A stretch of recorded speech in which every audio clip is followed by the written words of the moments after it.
Quando recebi uma grande herança, quis testar meu filho. Disse a ele que tinha perdido tudo. Foi a decisão mais dolorosa e reveladora da minha vida. Meu nome é Sônia e por 30 anos eu dediquei cada gota do meu suor para dar ao meu filho, Matteo, a vida que eu nunca tive. Fiquei viúva muito cedo e o mundo caiu sobre os meus ombros. Trabalhei em 2 empregos, limpei casas, costurei para fora, fiz de tudo para que o prato dele estivesse sempre cheio e seus estudos em dia. Eu dediquei 30 anos para meu filho, Matteo. Descobri que ele se transformou por causa de Catarina e que com uma herança eu poderia testar o amor dele. Inscreva-se e deixe seu like para ver essa decisão dolorosa. Ele cresceu um bom menino, ou pelo menos era o que eu pensava. Mas a faculdade o mudou. Depois que ele conheceu Catarina, sua namorada, ele se transformou. De repente, minhas roupas simples eram motivo de vergonha. Meu apartamento pequeno, que um dia foi nosso castelo, virou um cubículo. Ele começou a falar sobre investimentos, sobre aparências,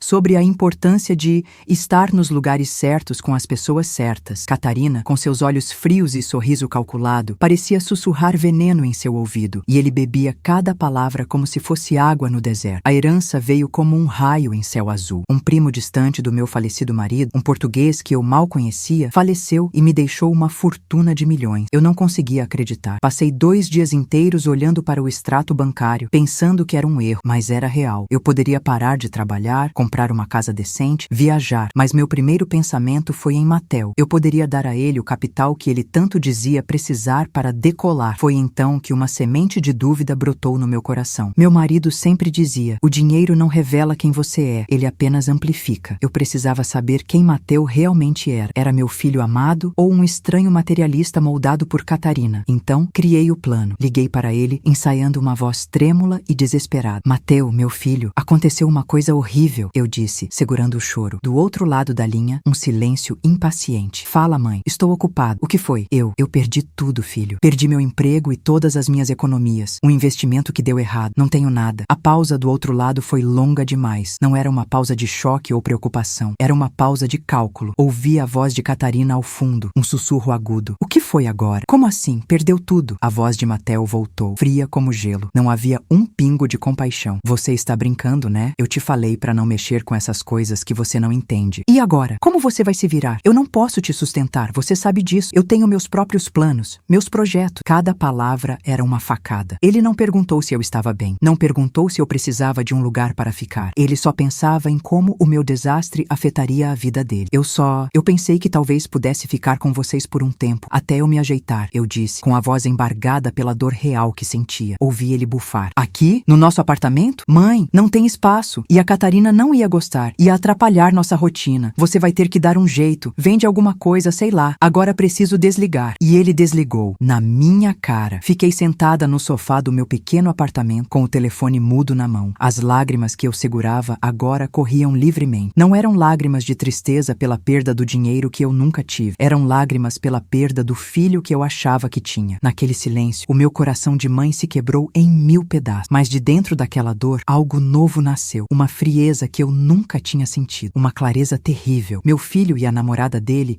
me viram como um caixa eletrônico. Agora que o dinheiro tinha acabado, eu não servia para mais nada. Eles me descartaram como lixo. Mas eles não sabiam da herança. Eles não sabiam que, enquanto me humilhavam, eu era mais rica do que eles poderiam sonhar. E naquele momento, olhando para o extrato milionário na tela do computador, eu jurei para mim mesma. Eles queriam tanto o dinheiro, eles iriam aprender, da pior maneira possível, o verdadeiro preço da ganância. Esta é a história de como eu usei cada centavo da minha fortuna para construir um império com o único propósito de destruir a vida do meu próprio filho. A primeira noite foi a mais longa da minha vida. O silêncio do apartamento parecia gritar a traição de Matteo. Cada objeto ao meu redor era uma lembrança do sacrifício que fiz por ele. O sofá onde ele dormia quando tinha febre. A pequena mesa da cozinha onde eu o ajudava com o dever de casa. Eu tinha construído meu mundo inteiro ao redor dele. E com uma única ligação, ele demoliu tudo. Chorei até não ter mais lágrimas, até a dor se transformar em uma pedra de gelo no meu peito. Quando o sol da manhã entrou pela fresta da cortina, eu não era mais a mesma Sônia. A mãe amorosa e sofredora tinha morrido. No lugar dela, nasceu uma mulher com um propósito frio e claro como cristal. Levantei, lavei o rosto e preparei um café forte. Enquanto a água fervia, eu olhava para a tela do computador, para os números que representavam minha nova vida. Milhões. O suficiente para desaparecer, viver em uma ilha paradisíaca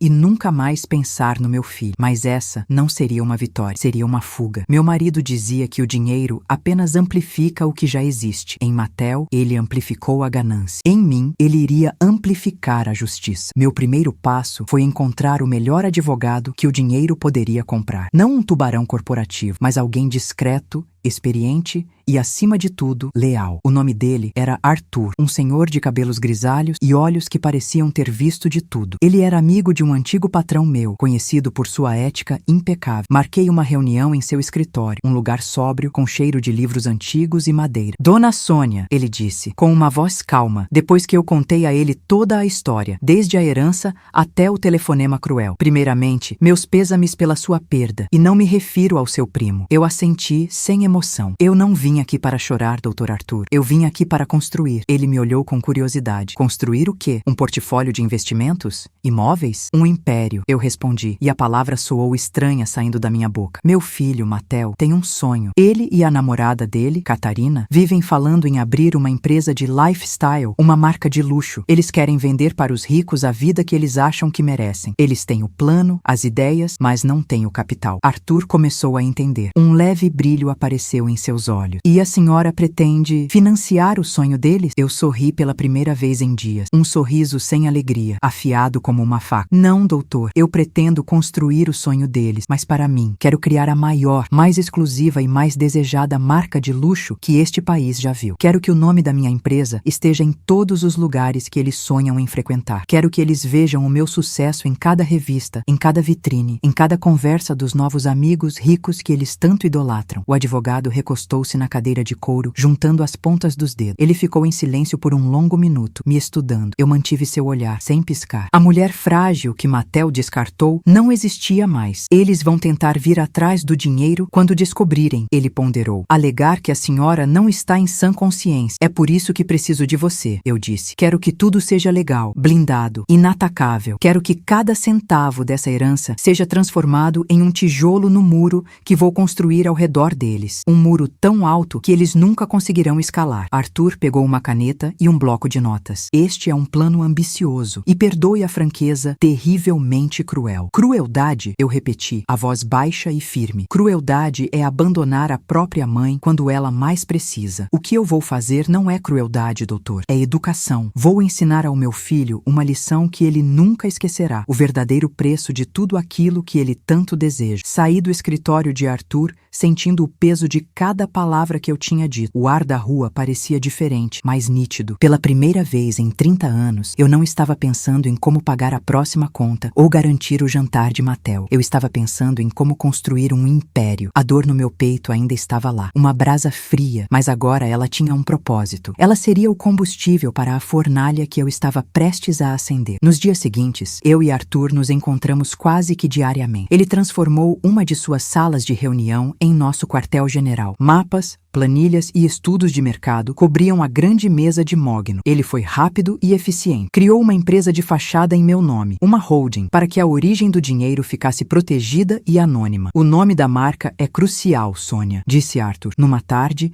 enquanto tomávamos café. Precisa ser algo que soe exclusivo, que prometa uma experiência, não apenas um produto. Eu pensei na aura que Catarina e Mattel tanto perseguiam, a aparência de sucesso, o brilho falso que eles valorizavam mais do que qualquer coisa. Aura, eu disse de repente. O nome será Aura. Arthur sorriu, anotando no bloco. Aura, eu gosto. É elegante, curto e poderoso. Enquanto ele cuidava da burocracia, minha tarefa era mais dolorosa. Estudar o inimigo. Criei um perfil falso em uma rede social e comecei a seguir Catarina. A vida dela era um desfile interminável de clichês de gente rica. Fotos em restaurantes caros com pratos minúsculos, selfies em frente a carros que não eram dela, legendas com frases de efeito sobre trabalhar duro e sonhar grande. Ela e Mattel viviam uma mentira, projetando uma vida de luxo que eles desesperadamente queriam, mas não podiam pagar. Eles eram a personificação do meu público-alvo, famintos por status. Em uma das fotos, Catarina posava com uma bolsa de grife, claramente uma imitação barata. A legenda dizia, um dia, a de verdade. Aquilo me deu a ideia final. A Aura não venderia roupas ou joias, venderia o símbolo máximo de status que Catarina cobiçava. Bolsas de couro exclusivas, feitas à mão, com listas de espera de meses e preços absurdos. Cada bolsa seria uma obra de arte, um objeto de desejo inalcançável para a grande maioria. E eu faria com que o nome Aura se tornasse a coisa mais desejada no círculo social que eles tanto queriam entrar. Meu próximo passo foi desaparecer. Arthur me ajudou a encontrar um apartamento luxuoso e discreto em outra parte da cidade. No dia da mudança, olhei para o meu antigo lar pela última vez. O sofá gasto, a cortina desbotada. Eu senti uma pontada de tristeza, não pelo lugar, mas pela mulher que eu estava deixando para trás. Aquela Sônia ingênua que acreditava no amor incondicional de um filho precisava morrer para que a dona da Aura pudesse nascer. A nova Sônia começou a tomar forma. Contratei uma consultora de imagem, uma mulher chamada Vera, indicada por Arthur. Ela me ensinou a andar, a falar,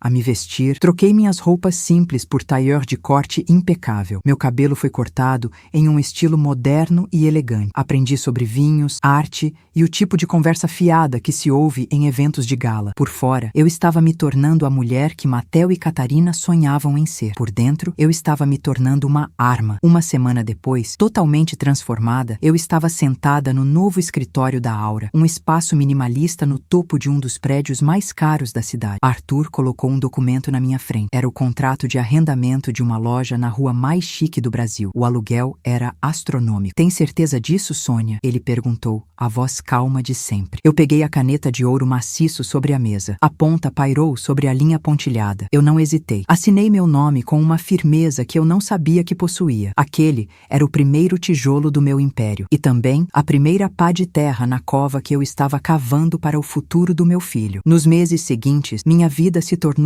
uma vertigem controlada de decisões e trabalho. O dinheiro, que antes era uma preocupação constante, agora era uma ferramenta, uma arma que eu aprendia a manejar com uma precisão assustadora. O escritório da Aura se tornou meu verdadeiro lar. Eu chegava antes do sol nascer e saía muito depois que a cidade adormecia. Cada detalhe da marca passava por mim. Seguindo o conselho de Arthur, contratei os melhores artesãos do país, homens e mulheres que tratavam o couro como se fosse uma tela em branco. Eles trabalhavam em um ateliê discreto, longe dos olhos curiosos. As bolsas Aura não eram fabricadas, eram esculpidas. Cada peça levava semanas para ser concluída, com couro vindo da Itália, fechos de metal polido que pareciam joias e um forro de seda com um padrão que só a dona da bolsa conheceria. Era o segredo sussurrado da exclusividade. Enquanto a primeira coleção tomava forma, Vera me ajudava a criar a estratégia de lançamento mais antilógica e genial possível. Nenhum marketing, nenhuma propaganda em revistas, nenhum outdoor. A Aura seria um fantasma, uma lenda urbana no mundo do luxo. Vamos presentear 5 mulheres, Vera explicou, mostrando-me uma lista com fotos e biografias. Uma atriz de novela, a esposa de um banqueiro, uma influenciadora digital com reputação de ser inacessível, uma chefe de cozinha premiada e uma artista plástica. Mulheres que não precisam do nosso dinheiro, mas que ditam o que é desejável. O plano era arriscado, mas eu entendi a lógica. Não estávamos vendendo uma bolsa, estávamos vendendo um convite para um clube secreto. A primeira a aparecer com a bolsa foi a atriz, fotografada saindo de um restaurante no Rio de Janeiro. A foto viralizou. Blogs de moda explodiram com perguntas. Que bolsa é essa? De onde veio? Qual a marca? Nós permanecemos em silêncio. O nome Aura não estava em lugar nenhum. A ausência de informação criou um vácuo e o desejo do público o preencheu. 2 semanas depois, a influenciadora postou uma foto segurando a bolsa dela com a legenda: alguns segredos valem a pena guardar. A internet foi à loucura. O nome Aura começou a vazar em fóruns de luxo, sussurrado como uma senha. A lista de espera que abrimos em nosso site, que não mostrava produto algum, apenas o nome da marca, chegou a 1000 nomes em 24 horas. Meu marido sempre dizia que o dinheiro amplifica o que já existe. Ele estava certo. Antes, eu usava minha energia para sobreviver. Agora, eu a usava para construir. A mesma determinação que me fez trabalhar em 2 empregos para alimentar Matteo, agora me fazia analisar planilhas de logística até às 3 da manhã. E claro, eu continuava observando. Numa noite, rolando o perfil de Catarina, eu vi. Ela tinha postado uma foto da atriz com a bolsa Aura. A legenda era um lamento disfarçado de admiração. A nova obsessão do Brasil. Um dia, quem sabe, sonho de consumo a luxo. Um sorriso frio tocou meus lábios. Ali estava a prova. A semente da inveja tinha sido plantada. Eles não faziam ideia de que a mulher que eles desprezaram era a arquiteta do objeto de desejo deles. Eles estavam olhando olhando para o topo da montanha, sonhando em escalá-la, sem saber que eu era a própria montanha. A loja na rua mais cara do país estava quase pronta. A fachada era coberta por um tapume preto, sem nenhuma identificação, o que só aumentava o mistério e a curiosidade. A inauguração seria em um mês. Seria um evento exclusivo, apenas para as mulheres que presenteei e alguns nomes seletos da imprensa. Arthur entrou na minha sala, segurando uma pasta. Sônia, os convites estão prontos para serem enviados. Eu olhei pela janela do meu escritório para as luzes da cidade que se espalhavam abaixo de mim. Meu antigo apartamento ficava em algum lugar naquela escuridão, um ponto anônimo e esquecido. Envie todos, eu disse sem me virar. O show está prestes a começar. A isca estava na água. Agora era só esperar os peixes famintos morderem. A noite da inauguração da loja Aura era fria, mas o ar na calçada da rua mais luxuosa do país fervia. A fachada, coberta por meses por um tapume preto misterioso, agora se revelava. Era um bloco de mármore negro polido, sem vitrine, com apenas o nome Aura, gravado em letras douradas discretas que pareciam flutuar. Não havia produtos à mostra. A loja não vendia, ela concedia. Lá dentro, o ambiente era um santuário de luxo silencioso. As paredes eram de um cinza suave. A iluminação vinha de pontos estratégicos, que faziam as poucas bolsas expostas em pedestais de vidro parecerem artefatos de um museu. Cada uma custava o preço de um carro popular. Vera me guiava pelo salão com gestos sutis. Eu usava um vestido preto de seda, simples e caro, meu cabelo preso em um coque elegante. Ninguém ali me conhecia. Para eles, eu era a enigmática fundadora, uma figura que surgiu do nada, com um poder financeiro e um bom gosto inquestionáveis. Sorria, Sônia. Vera sussurrou perto do meu ouvido, enquanto a esposa do banqueiro elogiava o design minimalista. Você é a dona de tudo isso. Eu sorri, um movimento ensaiado. Eu não sentia alegria. Sentia o poder frio e pesado de uma arma engatilhada. Arthur observava de longe, perto do bar, com um copo de uísque na mão, seu rosto uma máscara de profissionalismo. Ele era o guardião legal do meu segredo e do meu império nascente. Do lado de fora, no frio, Matel e Catarina passavam por ali. Eu tinha calculado que eles fariam isso. Era a rota que eles pegavam depois de jantar no restaurante da moda, onde dividiam um prato principal para poder postar a foto. Eles foram atraídos pela multidão de fotógrafos e pelos carros pretos com motoristas esperando. O que está acontecendo aí? Ouvi a voz de Catarina, estridente de curiosidade. Eles se espremeram entre os curiosos até chegarem perto da entrada. Quando viram o nome Aura na parede preta, seus olhos se arregalaram. É a loja da bolsa, Matel disse, a voz cheia de uma mistura de admiração e inveja. Olha quem está lá dentro. É aquela atriz da novela. E aquele cara,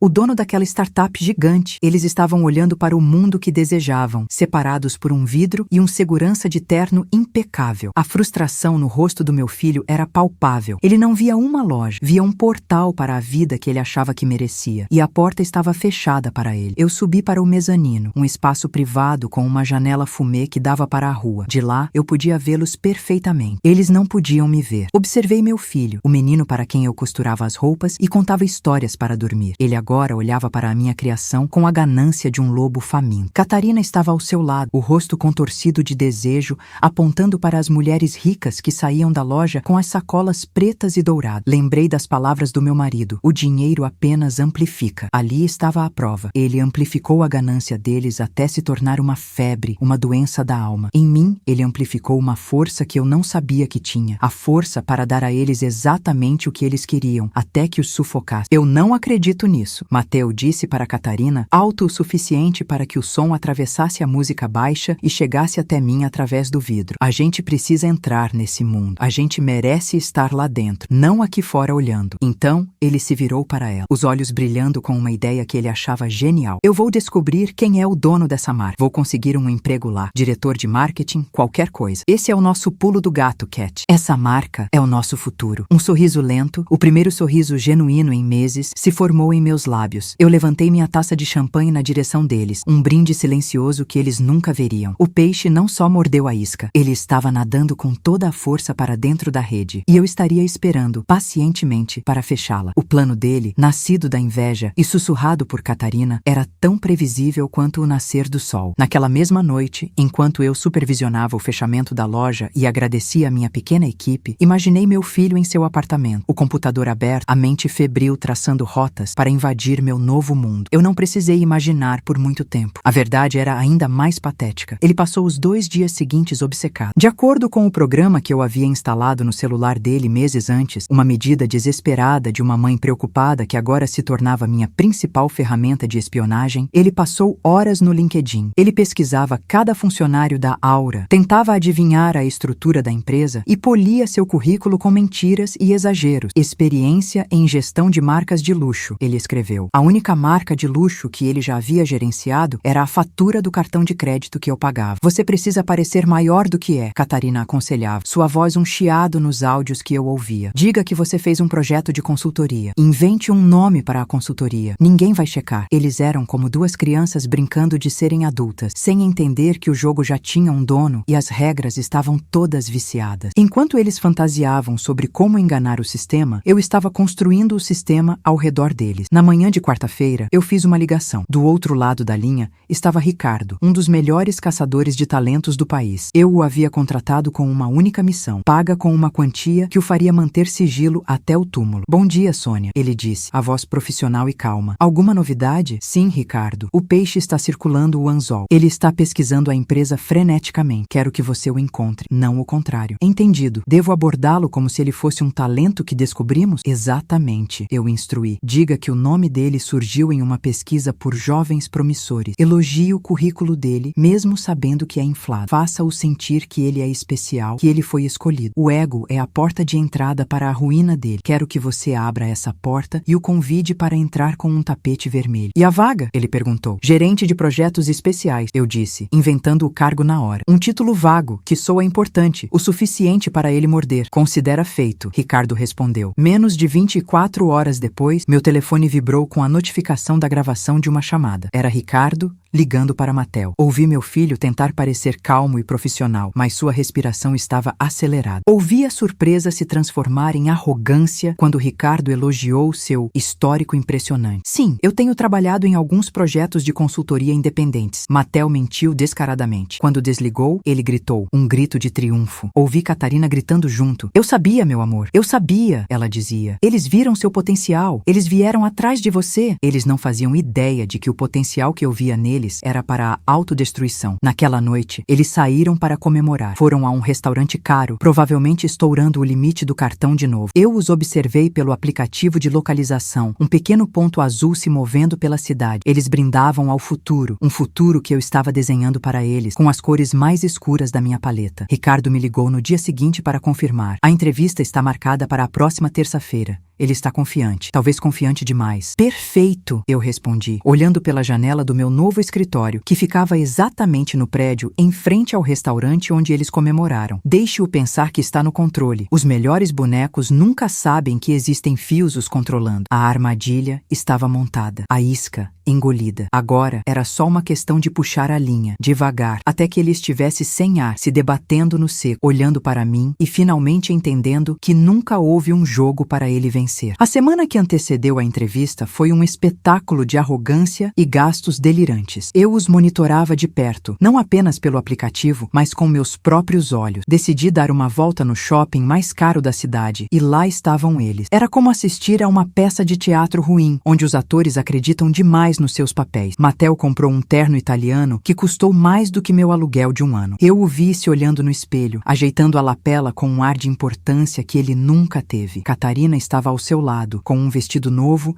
e uma bolsa de grife pendurada no braço, provavelmente comprada com o limite estourado de mais um cartão de crédito. Ela o olhava com uma admiração que não era por ele, mas pelo futuro milionário que ela projetava nele. Você precisa parecer um vencedor, meu amor. Eu quase podia ouvi-la sussurrar. Eles precisam olhar para você e ver alguém do nível deles. Você não está pedindo um emprego, está oferecendo a eles a oportunidade de ter você. Era exatamente esse o veneno. A ideia de que ele era especial, um talento desperdiçado que o mundo finalmente estava reconhecendo. Eles não viam uma isca, viam um tapete vermelho se desenrolando à sua frente. Cada real que gastavam era um prego a mais no próprio caixão financeiro que eu estava construindo para eles. Eles estavam se endividando para impressionar uma miragem. Na manhã de terça-feira, eu estava no meu posto, no meu escritório vazio, com uma xícara de café na mão, olhando para o prédio do outro lado da rua. Era um gigante de vidro e aço, um símbolo do poder corporativo que meu filho tanto cobiçava. Eu tinha alugado o 22º andar. Paguei por 6 meses de aluguel adiantado uma fortuna, apenas para montar o cenário perfeito. O escritório da consultoria internacional era impecável. Mármore no chão, móveis de design, uma recepcionista contratada por uma agência de atores, bonita e com um inglês perfeito. Contratei 20 figurantes para se passarem por funcionários, andando pelos corredores com pastas e falando em seus celulares sobre negócios inexistentes. Tudo era uma mentira, mas uma mentira muito cara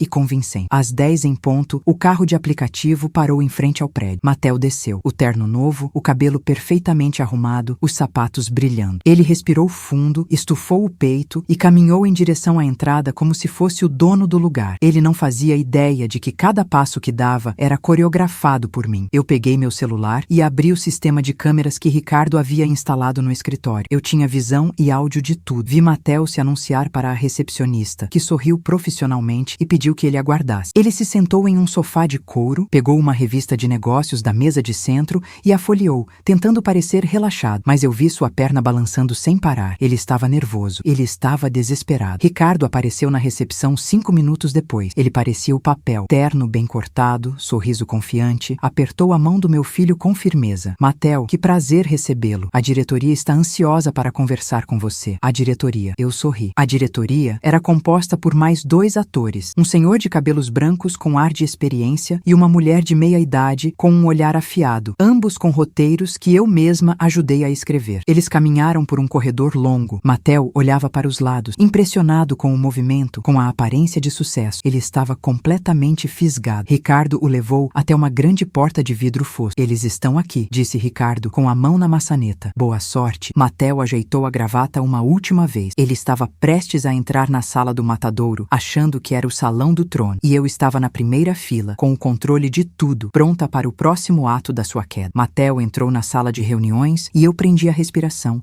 assistindo tudo pela tela do meu celular. O ambiente era exatamente como eu tinha planejado com a empresa de cenografia. Uma mesa de madeira escura e maciça, que custou o aluguel de 1 mês do meu antigo apartamento, dominava o centro. 12 cadeiras de couro preto, polidas, estavam alinhadas ao redor. Em uma das paredes, uma tela gigante exibia gráficos de ações que subiam e desciam, uma dança de números sem sentido, mas que passava uma imagem de poder. Os 2 atores, que eu passei a chamar mentalmente de Senhor Plínio e Dona Elvira, estavam sentados em 2 das cadeiras da cabeceira. O Senhor Plínio, com seu cabelo grisalho penteado para trás e óculos de aro fino, folheava um relatório com uma expressão séria. Dona Elvira, elegante em seu terninho cinza, tamborilava os dedos na mesa, o olhar fixo em Mattel, como um falcão analisando a presa. Ricardo fez as apresentações. Senhor Plínio, Dona Elvira, este é Mattel, o jovem talento de quem lhes falei. Senhor Plínio levantou o olhar, avaliando meu filho de cima a baixo. Sente-se, rapaz, disse ele, com uma voz grave e imponente. Mattel sentou-se na cadeira que Ricardo indicou, bem no centro da mesa, de frente para os 2. Ele parecia pequeno naquela cadeira,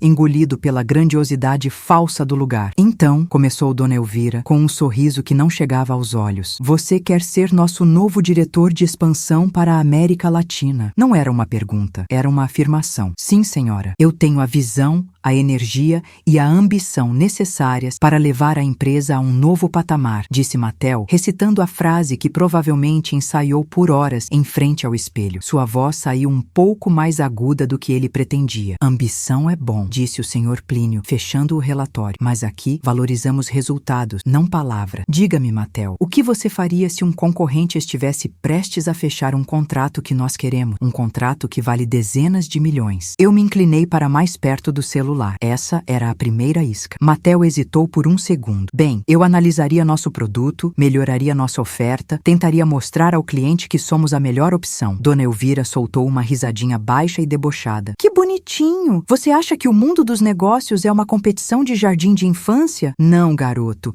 Estamos falando de guerra. Vou refazer a pergunta do meu colega. O que você faria, que os outros não teriam coragem de fazer, para garantir esse contrato para nós? O silêncio na sala era pesado. Eu podia ver as engrenagens engrenagens girando na cabeça de Mattel. Ele olhou para Ricardo, que manteve uma expressão neutra, e depois para os rostos impassíveis dos dois atores. Ele estava sendo testado. A moralidade contra a ganância. O filho que eu criei contra o monstro que Catarina ajudou a moldar. Finalmente, ele se endireitou na cadeira. Uma nova luz nos olhos. Uma luz fria e calculista que eu nunca tinha visto antes. Eu descobriria uma fraqueza no concorrente, ele disse. A voz firme. Um podre. Todo mundo tem um. Um problema fiscal, um caso extraconjugal do diretor, qualquer coisa. Eu usaria essa informação para neutralizá-lo. Se não encontrasse nada, eu criaria algo. Meu estômago revirou. Eu queria desligar, queria gritar, queria invadir aquela sala e arrastá-lo para fora pela orelha. Mas eu não podia. Eu tinha que ouvir até o fim. Eu precisava saber a profundidade do poço em que meu filho havia se jogado. Senhor Plínio e Dona Elvira se entreolharam. Um sorriso sutil, quase imperceptível, surgiu nos lábios do Senhor Plínio. Interessante, disse Dona Elvira. Muito interessante. Parece que talvez você tenha o que é preciso, afinal. Ela pegou uma pasta preta que estava ao seu lado e a empurrou sobre a mesa polida, fazendo-a deslizar até parar bem em frente a Mattel. Isto é um teste, um pequeno projeto para vermos do que você é feito. Há uma pequena empresa, familiar, que está no nosso caminho. Queremos o terreno onde a fábrica deles está. Eles se recusam a vender. Sua tarefa é convencê-los. Use qualquer meio necessário. Mattel abriu a pasta. Seus olhos se arregalaram. Lá dentro, eu sabia o que havia. Fotos, relatórios financeiros e o endereço de uma pequena confeitaria. A confeitaria do Sr. Arthur, um velho amigo da família, o homem que me deu meu primeiro emprego quando fiquei viúva. Meu coração parecia uma pedra de gelo no peito, enquanto eu assistia à cena pela tela escondida. O rosto de Mattel não demonstrou choque ou pena. Ele folheou os papéis na pasta com a frieza de um executivo analisando um balanço. Para ele, o Sr. Arthur não era o homem que lhe dava doces de graça quando criança, nem o meu primeiro chefe que me deu uma chance quando eu não tinha nada. Ele era apenas um obstáculo, um nome numa folha de papel. A reunião terminou com apertos de mão firme. Plínio e Elvira mantiveram seus papéis de investidores impiedosos com uma perfeição assustador. Mattel saiu da sala de reuniões com um passo confiante, o mesmo passo que eu o ensinei a ter para entrevistas de emprego, mas agora usado para um propósito sombrio. Na sala de vigilância improvisada, o único som era o zumbido do equipamento. Ricardo ficou em silêncio ao meu lado, respeitando minha dor. Eu vi Mattel entrar em seu carro. O microfone que havíamos instalado captou o som dele respirando fundo e depois discando um número no celular. A voz de Catarina soou, clara e ansiosa. E então, amor, conseguiu? Ela perguntou. Consegui. A voz de Mattel era exultante. É nosso. Eles me deram um teste de confiança. Se eu passar, estou dentro. Um teste? Que tipo de teste? Eles te deram dinheiro? A voz dela era afiada, focada apenas no prêmio. Não. Algo melhor. Uma tarefa, para provar meu valor, ele disse. É uma coisa simples. Tem uma confeitaria velha no caminho de um empreendimento deles. Preciso fazer o dono vender o terreno. Houve uma pausa. Só isso? Quem é o dono? Perguntou Catarina. Um velho amigo da minha mãe, Sr. Arthur. Mattel disse o nome como se fosse o de um estranho. Eu prendi a respiração. Esperei que Catarina mostrasse um pingo de decência que dissesse que era errado. Em vez disso, ouvi uma risada curta e seca. Aquele senhor que sua mãe vive falando? Perfeito, ela disse, a voz cheia de desprezo. Assim ele não vai ficar te pedindo dinheiro quando você estiver rico. Faça o que for preciso, Mattel. Essa é a nossa chance de sair do cubículo da sua mãe para sempre. Eu sei, ele respondeu. E naquelas duas palavras, eu ouvi a sentença final. A confirmação de que o filho que eu amava não existia mais. Desliguei o áudio. Não conseguia mais ouvir. O silêncio na sala era mais pesado que qualquer som. Lágrimas silenciosas escorriam pelo meu rosto. Eu não soluçava. Era uma dor fria, uma dor de luto. Sônia, Ricardo começou, a voz suave. Ele vai fazer isso. Eu o interrompi, a voz rouca. Ele vai destruir aquele homem bom sem piscar. Sim, Ricardo confirmou, sem tentar amenizar a verdade. Ele vai. Aquela confirmação,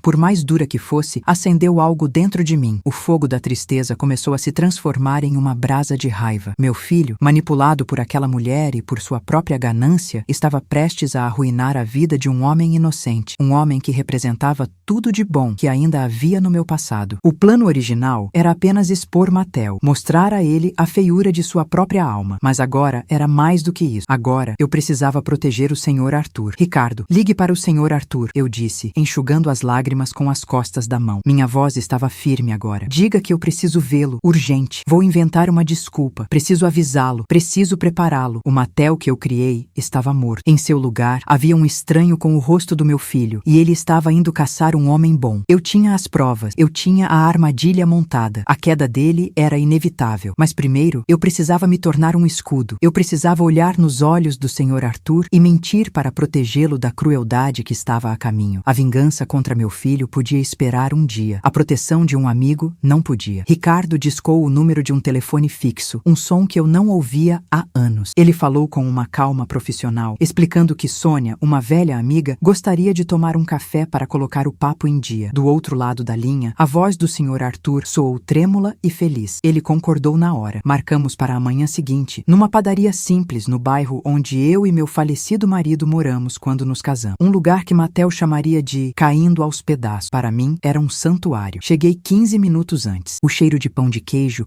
e café coado me abraçou como um velho amigo. Sentei numa mesa perto da janela e pedi um café puro. Minhas mãos tremiam levemente ao segurar a xícara. Eu estava prestes a mentir para um dos homens mais honestos que eu conhecia, e o peso daquilo me esmagava. Mas era uma mentira para protegê-lo, um pecado necessário. O Sr. Arthur entrou pontualmente às 10. Ele usava uma camisa social de linho, simples e impecavelmente passada, e um chapéu panamá que ele tirou respeitosamente ao entrar. Seus olhos, apesar de cercados por rugas, brilhavam com uma bondade genuína. Ele era um retrato vivo de um tempo que a ganância ainda não havia engolido. Sônia, minha querida, ele disse, abrindo um sorriso largo. Você não mudou nada. Continua com o mesmo olhar de quem carrega o mundo nas costas, mas não deixa a peteca cair. Eu sorri, um sorriso que não alcançou meus olhos. E o senhor continua um poeta, Sr. Arthur. Por favor, sente-se. Ele pediu um pão na chapa e um copo de leite. Conversamos sobre banalidades por alguns minutos. Ele perguntou da minha saúde, do meu trabalho, e então, a pergunta que eu temia. E o seu menino? O Matel deve estar um homão. Sempre foi tão esperto. Engoli em seco. Cada palavra de elogio dele era como um caco de vidro na minha garganta. Ele está bem, consegui dizer. Muito ocupado. Mundo dos negócios. O senhor sabe como é. Sei.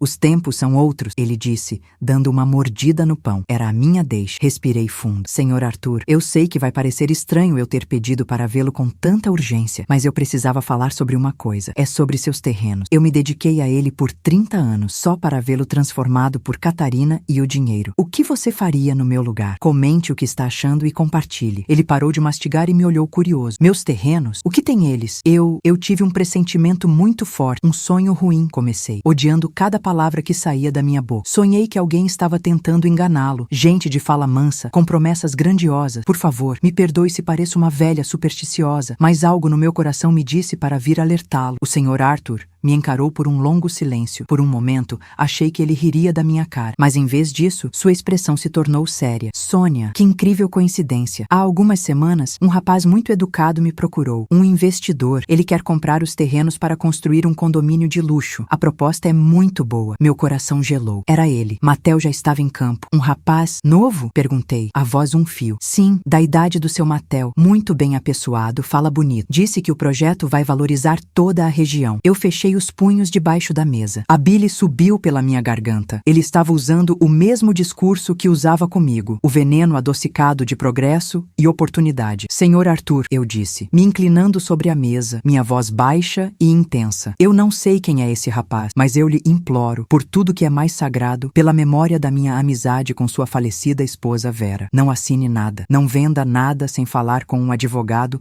da sua mais absoluta confiança. Não um indicado por ele, um seu. Por favor, prometa para mim. Meus olhos se encheram de lágrimas e desta vez elas eram reais. Eram lágrimas de medo por aquele homem bom e de raiva pelo monstro que meu filho havia se tornado. Ele viu a verdade no meu desespero. Ele pousou sua mão enrugada sobre a minha. Eu prometo, Sônia, se você está me pedindo com essa força, é porque há um bom motivo. Eu confio em você mais do que em qualquer proposta milionária. Um alívio imenso me inundou. O escudo estava no lugar. Eu me despedi, inventando outro compromisso. Ao sair da padaria e voltar para o ar poluído da cidade, eu me senti mais forte. A proteção de um inocente estava garantida. Agora, eu podia me concentrar na destruição de um culpado. A caçada ao meu próprio filho ia começar. O primeiro passo estava dado, mas a guerra mal havia começado. Proteger o Sr. Arthur era como defender uma peça no tabuleiro de xadrez, mas para vencer o jogo, eu precisava atacar a rainha e o rei adversários. E eu não tinha a menor ideia de como fazer isso. Eu era uma costureira, uma faxineira. Meu mundo era feito de linhas, agulhas e produtos de limpeza. O mundo de Matel e Catarina era feito de mentiras polidas, contratos e ganância. Eu precisava de um guia para navegar nesse território inimigo. Eu passei a noite em claro, pesquisando em um notebook barato que comprei com dinheiro vivo. Procurei por profissionais discretos, gente que não fazia alarde, que vivia na sombra. Encontrei o nome de um homem, César, um ex-policial que agora trabalhava como investigador particular. Seu anúncio era simples, quase escondido em um site antigo. Não prometia milagres, apenas diligência e discrição. Era exatamente o que eu precisava. O escritório dele ficava no Centro Velho, num prédio comercial que já tinha visto dias melhores. O elevador rangia e o corredor cheirava a poeira e tempo. A sala de César era pequena, com uma mesa de metal, 2 cadeiras e um arquivo de aço que ocupava uma parede inteira. Ele era um homem de uns 50 anos, com olhos cansados que pareciam já ter visto todo tipo de miséria humana. Ele me ofereceu um café que eu recusei. Fui direto ao ponto. Eu preciso saber tudo sobre 2 pessoas, eu disse, a voz firme, sem deixar transparecer o nervosismo que revirava meu estômago. Meu filho Matel e a namorada dele, Catarina. César me olhou sem expressar surpresa. Ele provavelmente ouvia histórias assim todos os dias. O que exatamente a senhora quer saber? Tudo, repeti. A vida financeira deles, se têm dívidas, se estão envolvidos em algum negócio suspeito, com quem andam, o que planejam. Quero saber cada passo em falso que eles deram ou pretendem dar. Ele pegou um bloco de notas. Isso é um trabalho completo de vigilância e investigação. Vai custar caro. Eu assenti. Eu sei. Abri minha bolsa. A mesma bolsa de tecido simples que eu usava para ir ao mercado. E tirei de dentro um envelope pardo e grosso. Coloquei sobre a mesa de metal. O som foi abafado, mas pesado. Aqui tem dinheiro suficiente para começar, eu disse. Quando precisar de mais, é só me dizer. O dinheiro não é um problema. Pela primeira vez, vi um brilho de interesse nos olhos cansados de César. Ele não pegou o envelope, apenas o encarou. Geralmente as pessoas me pagam para encontrar um filho desaparecido ou provar uma traição. A senhora parece ter outro objetivo. Eu me inclinei para a frente, minhas mãos unidas sobre a mesa. Meu filho está envolvido com gente perigosa. A namorada dele o está levando para um caminho ruim. Eu preciso de informações para protegê-lo deles. Era uma meia-verdade, mas era o suficiente. Meu falecido marido sempre dizia: o dinheiro não muda quem você é, só mostra para todo mundo. E eu estava prestes a usar meu dinheiro para mostrar para o Brasil inteiro quem meu filho e a namorada dele realmente eram. César finalmente pegou o envelope, sentindo seu peso. Me dê uma semana. Eu vou te trazer um relatório inicial. Preciso de fotos recentes deles e os endereços que a senhora conhece. Eu entreguei a ele tudo o que eu tinha. Uma foto de Matel da última vez que nos vimos, o endereço do apartamento de luxo alugado e o nome da faculdade onde Catarina ainda fingia estudar. Ao sair daquele prédio e voltar para a luz do dia, eu não me sentia mais como uma vítima. Eu me sentia como uma general. Eu tinha acabado de recrutar meu primeiro soldado e posicionado minhas peças. A fase de observação havia terminado. A fase de ataque estava para começar. Matel e Catarina estavam ocupados demais planejando como arrancar dinheiro de velhinhos inocentes para perceberem a tempestade que se formava sobre suas cabeças. Uma tempestade com o meu nome. Uma semana depois, eu estava de volta à mesma sala cinzenta no escritório de César. O ar-condicionado soprava um ar gelado que não conseguia apagar o calor da raiva que crescia dentro de mim. Ele não disse uma palavra quando entrei. Apenas apontou para a cadeira e empurrou uma pasta de papelão grossa sobre a mesa de metal. O barulho arrastado foi o único som na sala por um longo momento. Eu abri a pasta. A primeira coisa que vi foi uma série de fotografias coloridas e nítidas. Matel e Catarina em um restaurante caríssimo. O tipo de lugar onde uma garrafa de água custa o que eu ganhava em um dia de faxina. Catarina usava um vestido vermelho que devia valer o aluguel do meu apartamento. Matel segurava uma taça de vinho, rindo de algo que ela dizia, com o ar de quem nasceu em berço de ouro. Em outra foto, eles estavam saindo de uma concessionária de carros de luxo. O sorriso de Matel era largo, presunçoso. Meu estômago se revirou. Ele me disse que estava com dificuldade, que precisava de dinheiro para pagar as contas. E ali estava ele, vivendo como um rei com o dinheiro que eu suei para juntar. Um dinheiro que ele pensava ser infinito. Tem mais, disse César, com a voz baixa e neutra de quem entrega más notícias todos os dias. Na última página, uma transcrição. Folheei as fotos de jantares, festas na piscina de hotéis e tardes de compras. Cada imagem era uma facada no meu coração de mãe. Cheguei à última página. Era a transcrição de uma gravação de áudio. César tinha colocado uma escuta no carro deles. A voz de Catarina era exatamente como eu me lembrava, doce como mel, mas com um fundo amargo. Você tem certeza que sua mãe não tem mais nada guardado, amor? Ela é do tipo que esconde dinheiro debaixo do colchão. A resposta de Matel foi o que quebrou o último fio de esperança que eu tinha. Relaxa, meu bem. A velha é pão duro, mas não é burra. O que ela tinha, ela já me deu. Agora é só questão de tempo. Ela vai vender aquele muquifo onde mora e o dinheiro vai vir pra gente. Ela não tem mais ninguém no mundo, só a mim. O muquifo. Ele chamou a casa onde cresceu, o lugar onde eu o embalei para dormir e cuidei de suas febres de muquifo. A palavra ecoou na minha cabeça. O ar ficou pesado, difícil de respirar. Fechei a pasta devagar, minhas mãos tremendo. Meu marido estava certo. O dinheiro não muda quem você é, só mostra pra todo mundo. E o meu dinheiro, a herança do primo português, estava me mostrando a verdadeira face do meu filho. Um estranho egoísta e cruel que usava o meu rosto. Levantei os olhos para César. A dor tinha sumido, dando lugar a um gelo cortante. Eu não era mais uma mãe magoada. Eu era uma credora prestes a cobrar uma dívida. Eu preciso de mais um serviço, eu disse, minha voz firme, sem nenhum tremor. Eu quero que você encontre um ator, um homem mais velho, distinto, convincente, alguém que possa se passar por um investidor milionário interessado em novos talentos. César ergueu uma sobrancelha, o primeiro sinal de curiosidade que demonstrou. E qual seria o papel desse investidor? Eu me inclinei para a frente, um sorriso frio surgindo em meus lábios. Ele vai oferecer ao meu filho o negócio da vida dele, uma oportunidade de investir uma grande quantia de dinheiro para um retorno absurdo, algo bom demais para ser verdade. Ele entendeu na hora. Uma isca. Exatamente, eu confirmei. Matel e Catarina são gananciosos. Eles não vão resistir. Eles vão morder a isca com toda a força que tiverem. E quando eles estiverem com o anzol bem fundo na garganta, eu vou puxar. A fase do luto tinha acabado. A fase da caça havia começado. 2 dias depois, o telefone tocou. Era César. Sua voz era curta e direta, como sempre. Encontrei o seu homem. Podemos nos encontrar no meu escritório em 1 hora? Eu disse que sim e desliguei. Não havia mais espaço para hesitação. Cada passo era calculado. Cada movimento tinha um propósito. O escritório de César era discreto, em um prédio comercial sem nome na fachada. O homem que me esperava sentado em uma poltrona de couro era exatamente o que eu tinha imaginado. Ele devia ter uns 60 e poucos anos, cabelos grisalhos, penteados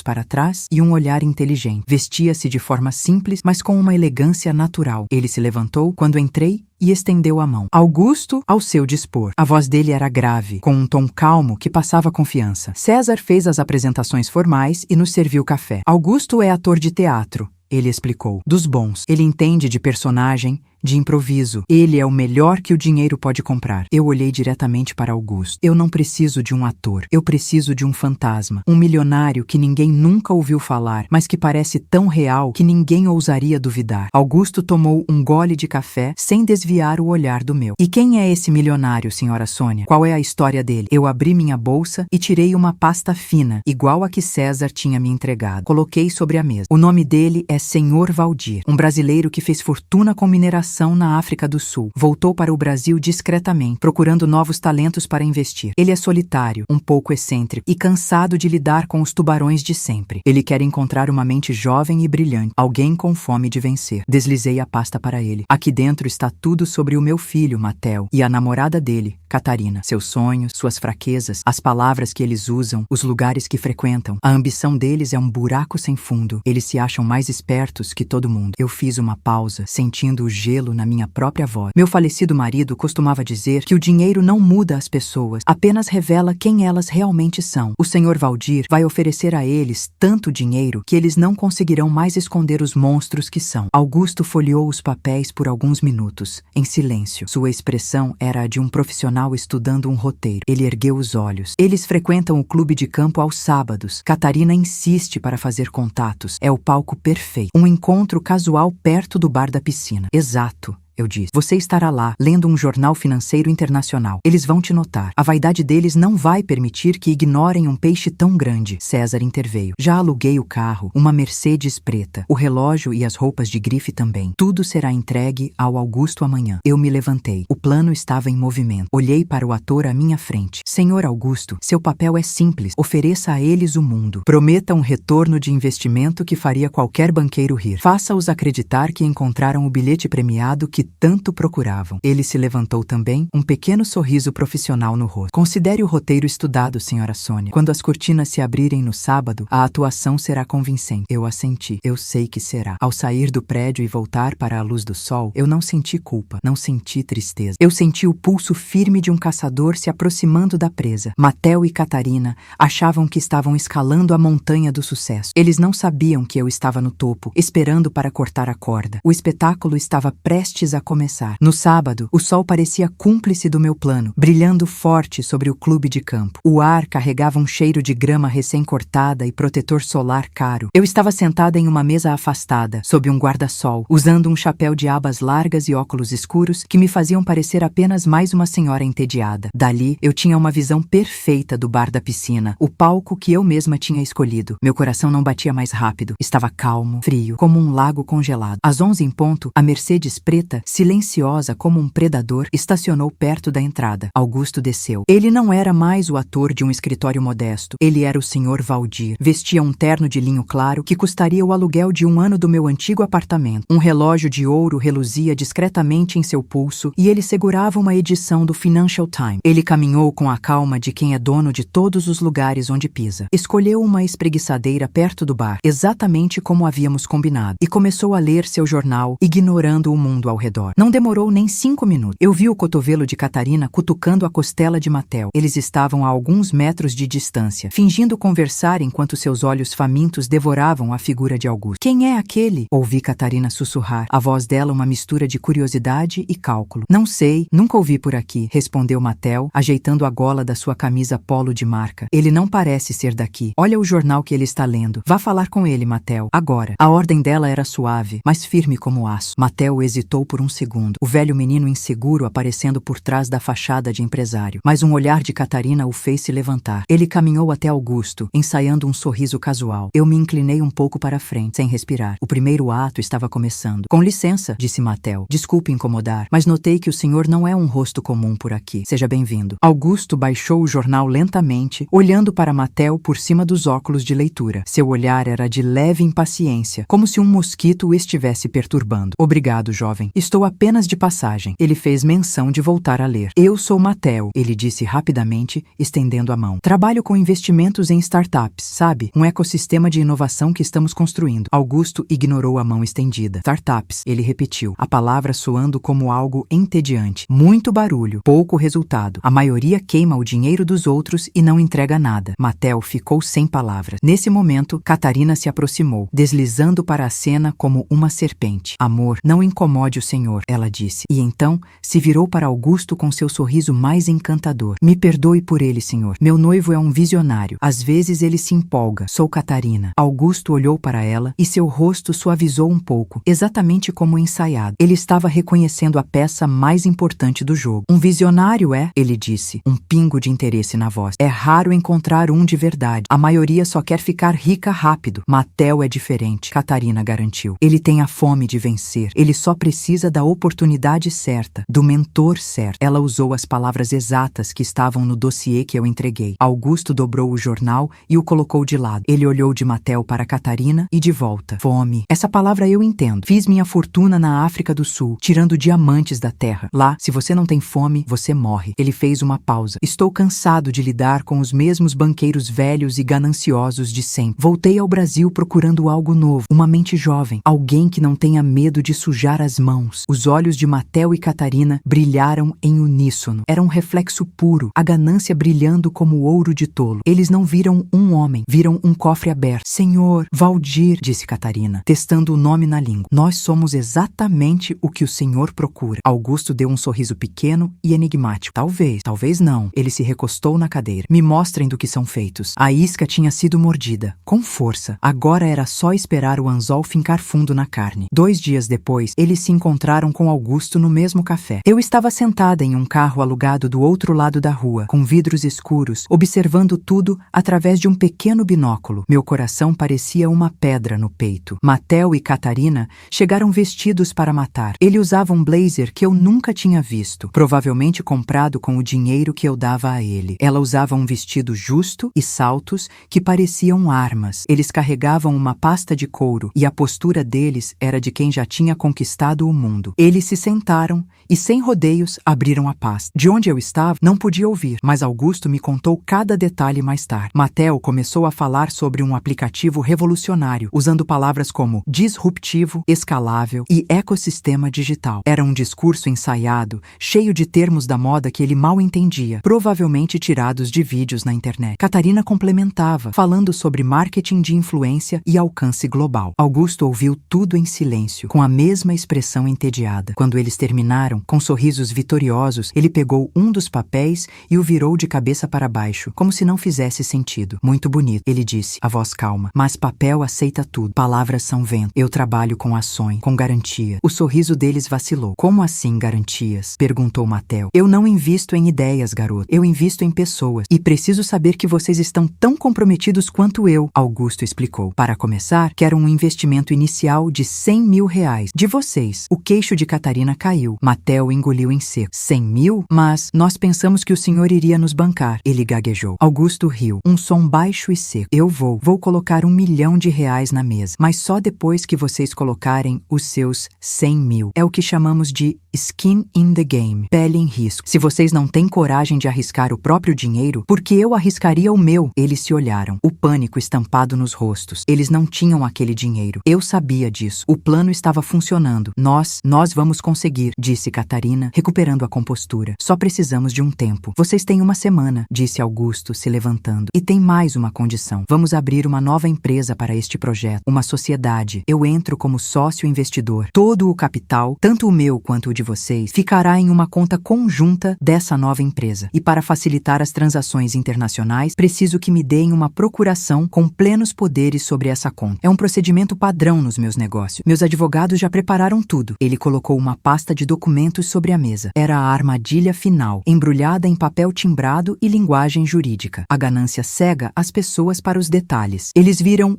R$1 milhão e não leram mais nada. A procuração era a chave que me daria de volta o controle de tudo. Claro, sem problemas, disse Mattel, rápido demais. A visão do milhão era mais forte que qualquer instinto de cautela. Procedimento padrão. Eles apertaram as mãos. Do meu carro, eu vi meu filho sorrindo para o homem que o levaria à ruína. Ele parecia orgulhoso, um verdadeiro homem de negócios. Mal sabia ele que era apenas um peão em um jogo que já tinha perdido. Quando eles foram embora, Augusto ficou para trás, tomou um último gole de café e olhou diretamente na direção do meu carro, dando um aceno de cabeça quase imperceptível. A primeira fase do fim tinha começado. Agora, eu só precisava esperar que eles viessem até mim, desesperados, pedir o dinheiro que selaria o destino deles. E eu sabia que não ia demorar. O cheiro do dinheiro fácil era um perfume que eles não conseguiam resistir. A espera foi a parte mais difícil. Não a espera longa, mas aquela agonia curta, de 2 dias, em que eu sabia que o peixe estava nadando em círculos ao redor da isca. Eu me forcei a manter minha rotina. Limpei o apartamento, fiz compras no mercadinho da esquina, assisti a novela. Por fora, eu era a mesma Sônia de sempre. Por dentro, eu era uma caçadora, imóvel, esperando o momento exato do bote. A campainha tocou na terça-feira à noite, pontualmente às 8. Eu já esperava por eles. Olhei pelo olho mágico e vi os dois, Mattel e Catarina, parados no corredor mal iluminado do meu prédio. Ele parecia ansioso, mudando o peso de um pé para o outro. Ela estava com os braços cruzados, o rosto uma máscara de impaciência. Abri a porta. Meu filho, que surpresa! Eu disse, tentando colocar um calor na voz que eu não sentia. Oi, mãe, disse Mattel, me dando um abraço rápido e sem jeito. Catarina apenas acenou com a cabeça, seus olhos percorrendo meu pequeno apartamento com o desprezo de sempre. Entrem, sentem-se. Querem um café? Eu acabei de passar. Não, mãe, obrigado. A gente não pode demorar, ele disse, já se sentando na beirada do meu sofá velho. Catarina permaneceu em pé perto da porta, como se tivesse medo de que a pobreza do lugar pudesse grudar nela. O silêncio ficou pesado por um instante. Mattel olhava para as próprias mãos. Ele estava nervoso. Eu sabia que Catarina o tinha ensaiado, mas as palavras pareciam presas na garganta dele. Mãe, eu preciso te pedir uma coisa. É muito importante. Ele finalmente começou. É a chance das nossas vidas. Eu me sentei na minha poltrona, a única peça de mobília que herdei da minha mãe, e fingi total atenção. O que foi, meu filho? Você está me preocupando. Ele respirou fundo. Surgiu uma oportunidade de investimento. Uma coisa grande, com um empresário muito sério, um homem chamado Augusto. Ele vai investir R$1 milhão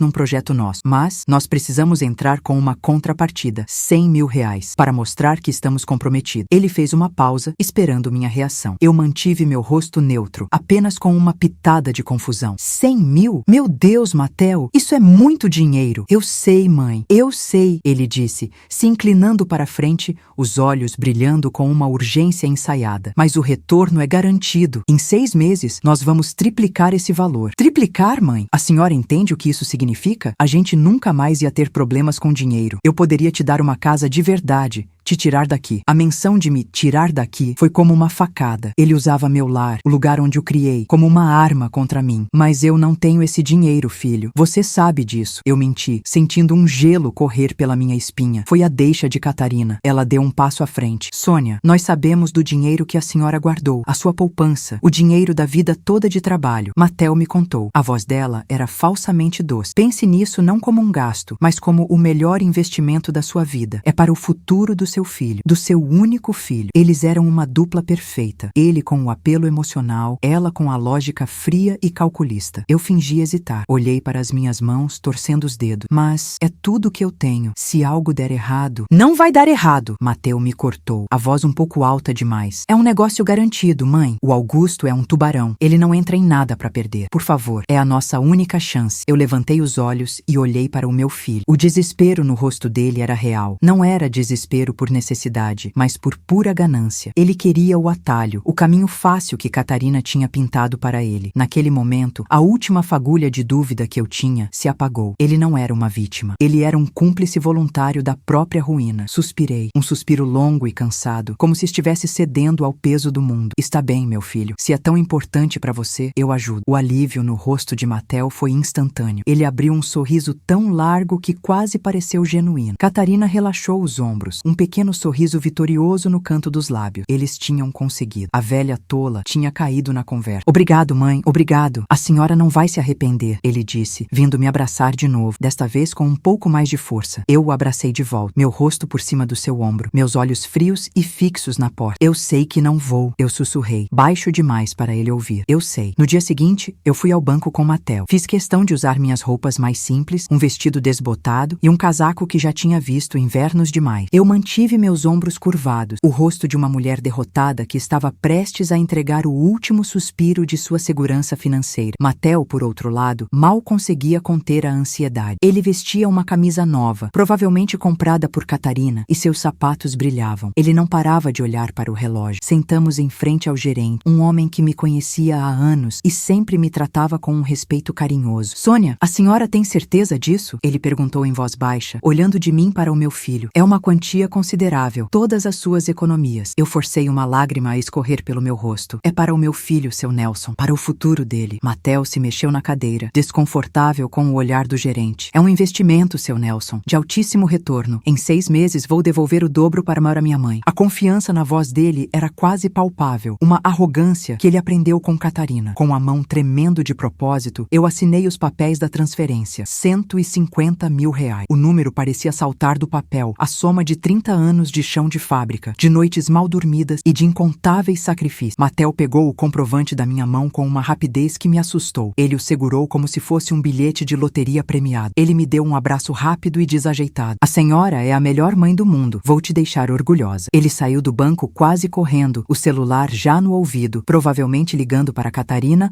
ou para o tal Augusto. Eu fiquei para trás, observando-o pela vidraça. Seu Nelson se aproximou. Se precisar de qualquer coisa, Sônia. Eu me virei para ele e pela primeira vez naquele dia, meu rosto relaxou. Um pequeno sorriso, frio e afiado, surgiu nos meus lábios. Não se preocupe, Nelson. O melhor investimento da minha vida acabou de começar. Ele me olhou, confuso, mas eu apenas agradeci e saí. Nos 2 dias seguintes, o silêncio foi absoluto. Eu imaginei Mateo e Catarina comemorando, abrindo um champanhe caro, rindo da velha tola que caiu na lábia deles. Imaginei os planos que faziam, as viagens, os carros, a vida de luxo que estava logo ali, na esquina. Eles não me ligaram. Claro que não. Eu era apenas a ferramenta, a escada que eles usaram para subir. E escadas são esquecidas quando se chega ao topo. Mas eu sabia que o topo deles era feito de areia. O telefone tocou na noite noite do terceiro dia. Era um número desconhecido. Eu atendi. Era Matel, mas a voz estava diferente. Não era mais a voz do futuro milionário. Era a voz fina e assustada do menino que tinha medo do escuro. Mãe, ele sussurrou. O som de carros passava ao fundo, como se ele estivesse no meio da rua. Matel, o que aconteceu, meu filho? Sua voz está estranha. Eu mantive meu tom de preocupação. Houve uma pausa. Eu podia ouvi-lo respirando com dificuldade. Mãe, o Augusto, ele sumiu. Eu fechei os olhos. O primeiro dominó tinha caído. Como assim sumiu, Matel? O telefone dele não funciona. Fui no endereço do escritório que ele me deu. É um prédio abandonado, mãe. Não tem nada lá. O dinheiro... Mãe, o dinheiro sumiu. A voz dele quebrou na última palavra, se transformando num soluço de pânico e desespero. Ele finalmente entendeu que não havia atalho, apenas um precipício. E ele tinha acabado de pular. Eu mantive a voz calma, um oásis de tranquilidade no meio do furacão de pânico dele. Calma, meu filho. Venha para cá. Venha para minha casa e me explique tudo com calma. Ele concordou, a voz embargada. Estamos indo. A Catarina está comigo. Traga a Catarina, eu disse, e desliguei. Sentei-me na minha poltrona gasta, a mesma onde eu o ninava quando era bebê. O apartamento pequeno que eles tanto desprezaram seria o palco final da sua grande ambição. Eu não senti ódio, não senti alegria, senti apenas um vazio gelado, o tipo de silêncio que vem depois que uma grande tempestade passa e leva tudo. 40 minutos depois, eles bateram na porta. Não com a arrogância de dias atrás, mas com a urgência de quem foge de um incêndio. Eu abri. Matel estava pálido, os olhos vermelhos e arregalados. Catarina parecia ter envelhecido 10 anos. A maquiagem cara estava borrada pelas lágrimas de desespero. O cabelo perfeitamente arrumado agora era um ninho de fios soltos. Eles entraram e desabaram no meu sofá. Matel tentou falar, mas as palavras não saíam. Foi Catarina quem explodiu. Ele nos enganou, Sônia. Aquele desgraçado do Augusto. Ele pegou todo o dinheiro, todo o seu dinheiro. Você precisa ir na polícia. Precisa fazer alguma coisa. Ela gritava, a voz estridente. Eu fui até a cozinha, servi um copo de água e entreguei a ela. Minhas mãos não tremiam. Não era o meu dinheiro, Catarina, eu disse em voz baixa. Os dois pararam e me olharam confusos. Como assim não era seu? Matel gaguejou. Mãe, eu mesmo fiz a transferência. Os 200 mil reais. Sim, os 200 mil reais que eu dei a vocês. Eu completei a frase dele. O resto da herança está muito bem guardado. No mesmo dia em que vocês me levaram para conhecer o investidor de vocês, eu fui ao banco falar com o gerente, um homem chamado Nelson. Um senhor muito simpático. Ele me ajudou a fazer o melhor investimento da minha vida. O rosto de Matel foi perdendo a cor, como uma parede de onde a tinta é raspada lentamente. Ele estava começando a entender. Catarina, no entanto, ainda não tinha ligado os pontos. Então a herança está segura? Ela perguntou com um pingo de esperança. Podemos usar o resto para ir atrás desse ladrão? Eu sorri, um sorriso que não chegou aos meus olhos. Não há ladrão para ir atrás. Quer dizer, não um que vocês não tenham convidado para entrar. O Augusto é um golpista conhecido, com vários processos nas costas. Não foi difícil encontrá-lo. Eu só precisei dar o endereço certo para ele encontrar um filho ambicioso e uma nora gananciosa. O silêncio que se seguiu foi pesado, denso. Era o som de um mundo inteiro desabando. Catarina olhou para Matel, os olhos cheios de fúria e acusação. Você sabia? Ela sussurrou para mim, o queixo tremendo. Eu soube no momento em que meu filho, que nunca se importou com minhas finanças, de repente virou um especialista em investimentos de alto risco, respondi, olhando diretamente para Matel. Eu só queria ter certeza do tamanho do buraco que a ganância cavou no coração dele. E o buraco é fundo, meu filho. Fundo demais. Matel começou a chorar. Não um choro de arrependimento, mas de derrota. O choro de uma criança mimada que teve seu brinquedo mais caro quebrado. Mãe, por quê? Por que fez isso com a gente? Eu não fiz nada com vocês, eu disse, minha voz finalmente ganhando um tom de aço. Eu dei a vocês uma escolha. Eu dei a vocês uma corda. Vocês escolheram usá-la para se enforcar, em vez de construir uma ponte. O dinheiro que vocês perderam foi o preço da lição. Uma lição que, infelizmente, eu tive que pagar para ensinar. Eu me levantei e fui até a porta, abrindo-a. Agora, por favor, saiam da minha casa. Eles me olharam chocados. Esperavam gritos, talvez um sermão. Não esperavam a sentença final, dita com a frieza de um juiz. Eles se levantaram, derrotados. Catarina nem olhava mais para Matel. O grande amor deles, construído sobre a promessa de dinheiro, tinha virado pó. Quando eles passaram pela porta, Matel se virou uma última vez. E agora, mãe? O que vai ser da gente? Eu olhei para o rosto do homem que meu filho tinha se tornado e pela primeira vez não reconheci nada do menino que criei. Isso, Matel, não é mais problema meu. Fechei a porta e a tranquei. Do lado de fora, ouvi o som da discussão deles começando, vozes amargas se culpando na escada do prédio. Encostei a testa na madeira fria da porta. A vingança tinha sido completa e o sabor era de cinza. Da casa simples à porta fechada para eles. A vingança foi completa e o sabor é de cinzas. O que você achou dessa dura lição? inscrição. Inscreva-se para mais histórias intensas como esta.